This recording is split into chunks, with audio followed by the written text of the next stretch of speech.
My favorite narrative in the book is about the yellow cows, sort of the mafia in China.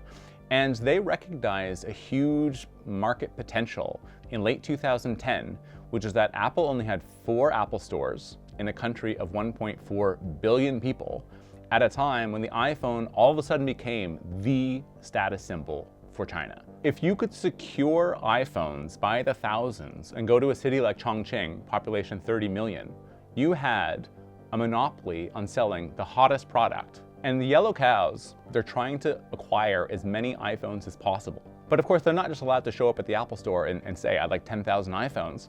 So instead, they bus in rural migrants from outside the big tier cities. They pay them to stand in line. So you end up having thousands of people outside these lines, sort of snaking around the stores.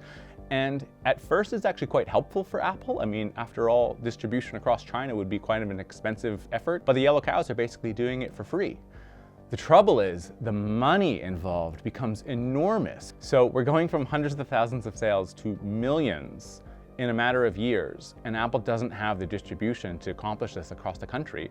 And so basically these groups that are tied up with organized crime take advantage of that, and they're making a total killing. Their tactics get more and more sophisticated to the point of forgeries, going from being helpful to Apple to being really quite complicated.